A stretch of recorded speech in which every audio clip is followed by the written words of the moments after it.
The question now is that the amendment be agreed to, and I give the call to the member for Fowler. Thank you, Deputy Speaker.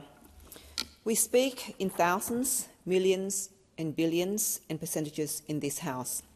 But at home it looks something much smaller and much more human. It looks like a mum in Cabramatta at 6 in the morning filling up her car before the school run, the drive to her own mother's medical appointment and then work.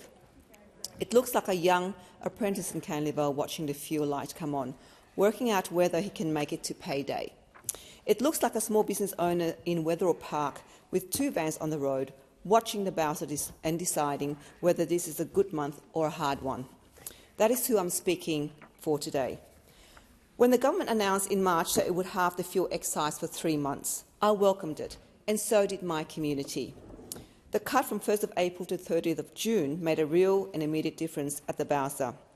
I was glad that the government finally listened to what I and the people of Fowler had been calling for. Prices dropped almost straight away, and workers, families, truck drivers and tradies right across Western and South-Western Sydney got some breathing room on a cost they simply cannot avoid. I do not take the relief for granted and won't play politics with something that helps my community pay their bills. But I want this House to understand why it matters so much more in an electorate like mine. In Fowler, the car is not a luxury. It is survival.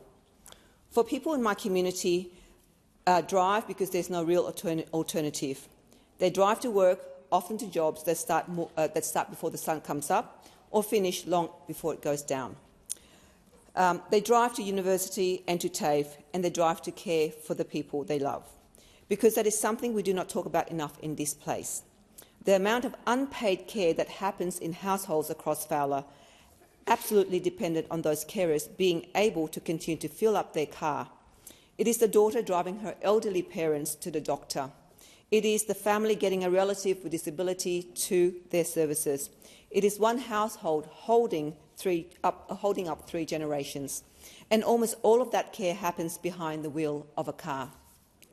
For these families, public transport is not a real choice.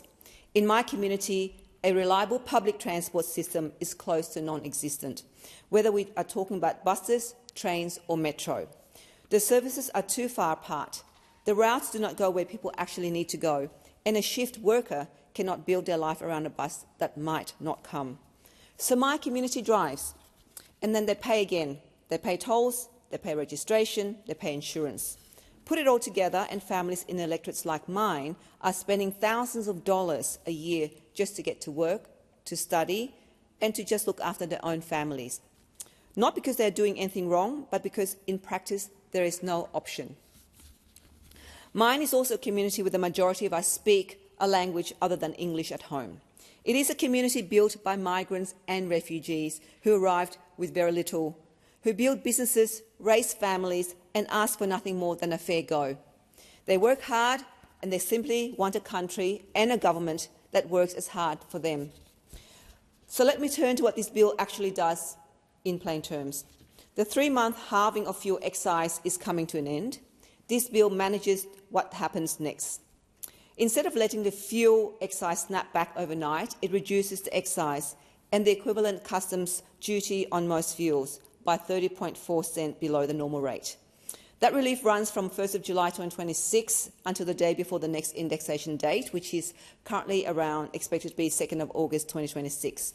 For petrol and diesel, that works out to about 16 cents a litre of the excise during that period. Now, 16 cents a litre might sound modest in this building, but for a family filling up once or twice a week, it adds up quickly. And for a small business running vans, trucks or utes, it can be the difference between holding their prices steady and passing the cost on to customers who are already doing it tough. And I know many businesses are trying so hard to hold back on passing those costs to a lot of families who are their customers. So I support this bill. It continues some of the relief that started with the halving. It softens the next step instead of letting families fall off a cliff edge. So I will support it and I will be glad to. But this bill is a Band-Aid. It is a Band-Aid my community needs right now, and I recognise that. But it sits on top of a problem we have ignored for far too long. So my community is asking me a simple question: is there a plan? Or are we going to be right back here in a year's time, doing all of this again? Let me explain why we keep ending up here, because people deserve to understand that. We cannot control everything. We cannot stop a conflict on the other side of the world, or what happens to the ships that carry our fuel across the ocean. That is true. But here is what we can control. We can decide how exposed our country and economy are when those shocks hit. And right now, we are far more exposed than we should be. We are the only country in the International Energy Agency that has never held the 90 days of fuel reserves we are supposed to keep.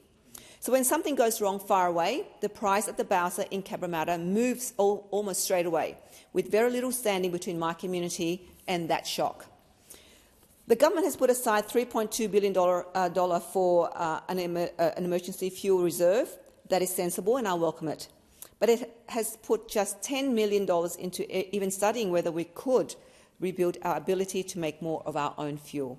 $10 million to study a weakness that has been growing for 20 years. That tells me we are still managing the symptom. We are not yet curing the cause. So I hope I'll try and be constructive.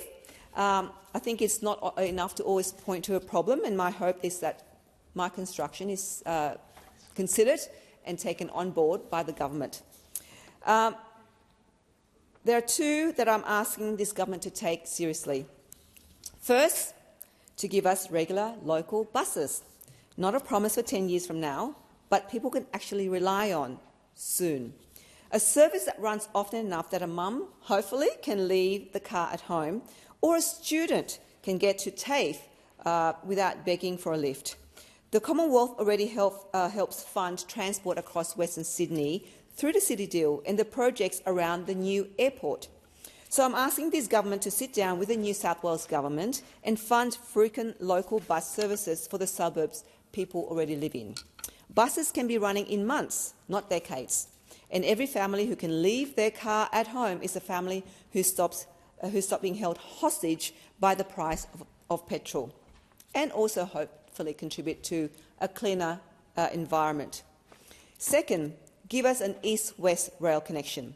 Now, the Commonwealth is helping fund an $11 billion metro to the new Western Sydney airport.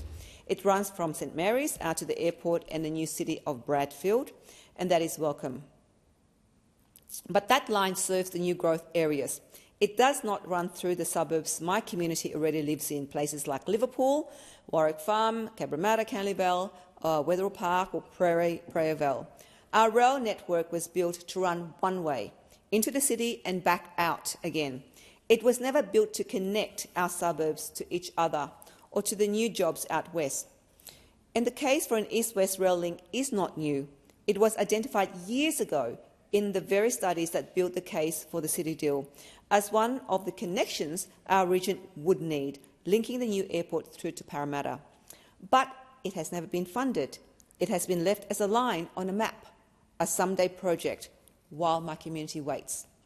So I will keep pushing for the New South Wales government and this government to stop treating an east-west connection as someday and to commit to it, because connecting people to jobs, to study and to each other is not a luxury.